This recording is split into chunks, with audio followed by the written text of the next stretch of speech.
വിശ്വാസ പരിശീലനത്തിൽ നിർമ്മിത ബുദ്ധി പോലുള്ള നവസാങ്കേതിക പ്ലാറ്റ്ഫോമുകളിലെ സാധ്യതകൾ പ്രയോജനപ്പെടുത്തണമെന്ന് ഉന്നത വിദ്യാഭ്യാസ വകുപ്പ് മന്ത്രി Roji M John Kalady saint George പള്ളിയിൽ ഡിജിറ്റൽ വെൽനസ് വർഷം 2026-27 അതിരൂപത തല ഉദ്ഘാടനം നിർവഹിച്ച് സംസാരിക്കുകയായിരുന്നു മന്ത്രി.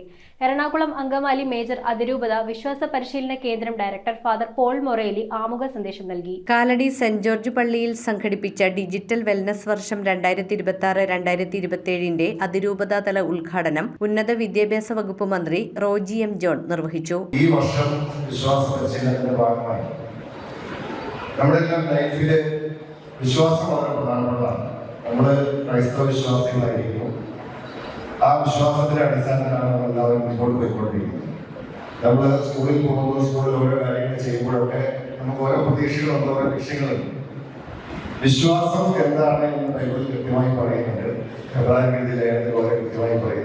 വിശ്വാസ പരിശീലന രംഗത്ത് നിർമ്മിത ബുദ്ധി ഉൾപ്പെടെയുള്ള നവസാങ്കേതിക പ്ലാറ്റ്ഫോമുകളുടെ സാധ്യതകൾ ഫലപ്രദമായി പ്രയോജനപ്പെടുത്തണമെന്ന് അദ്ദേഹം അഭിപ്രായപ്പെട്ടു. മൊബൈൽ ഫോണും സാമൂഹ്യ മാധ്യമങ്ങളും നന്മയ്ക്കും തിന്മയ്ക്കും ഒരുപോലെ ഉപയോഗിക്കപ്പെടാവുന്ന ഉപകരണങ്ങളാണെന്നും അവയുടെ ശരിയായ ഉപയോഗത്തിനായി ശാസ്ത്രീയവും സുവിശേഷാധിഷ്ഠിതവുമായ പരിശീലനം അനിവാര്യമാണെന്നും അദ്ദേഹം പറഞ്ഞു. പുതിയ അധ്യയന വർഷത്തിൽ നടപ്പാക്കുന്ന ഡിജിറ്റൽ ആരോഗ്യ വർഷ പ്രവർത്തനങ്ങൾ ഈ ലക്ഷ്യത്തിന് കരുത്താകട്ടെ എന്നും മന്ത്രി കൂട്ടിച്ചേർത്തു. സമ്മേളനത്തിൽ എറണാകുളം അങ്കമാലി മേജർ അതിരൂപത വിശ്വാസ പരിശീലന കേന്ദ്രം ഡയറക്ടർ ഫാദർ പോൾ മൊറേലി ആമുഖ പ്രഭാഷണം നടത്തി. ഇടവക വികാരി father Matthew Kilukkan, assistant director father Sachin Mambuzhakkal തുടങ്ങിയവർ സംസാരിച്ചു. അപ്പോൾ ഈ സാങ്കേതികവിദ്യ, ഇന്റർനെറ്റ്, ഈ ഡിജിറ്റൽ ലോകം നമുക്ക് ഒത്തിരി നന്മകൾ പ്രദാനം ചെയ്യുന്നുണ്ടെങ്കിലും അത് കുട്ടികളെ ഇതിന്റെ അടിമത്തത്തിലേക്ക് നയിക്കുകയും ചെയ്യുന്നുണ്ട്.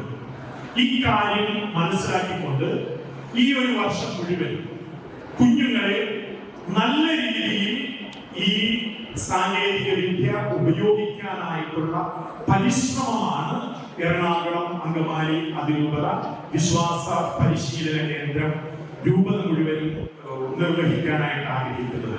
വിശ്വാസ പരിശീലനത്തിൽ ഉന്നത വിജയം നേടിയ വിദ്യാർത്ഥികളെ ചടങ്ങിൽ ആദരിക്കുകയും സമ്മാനങ്ങൾ വിതരണം ചെയ്യുകയും ചെയ്തു. കാലടി ഇടവകയുടെ സ്നേഹോപഹാരം കൈക്കാരന്മാരായ ഡേവിസ് പടയാട്ടി, സജീബ് പെന്തോമ്പിള്ളി എന്നിവർ ചേർന്ന് മന്ത്രിക്ക് കൈമാറി. ചടങ്ങിനോടനുബന്ധിച്ച് ഫാദർ സാബു കൊമ്പുക്കൽ രചിച്ച ഡിജിറ്റൽ വെൽനസ് എന്ന പുസ്തകത്തിന്റെ 17ാം പതിപ്പിന്റെ പ്രകാശനവും നടന്നു. News bureau, Kalady.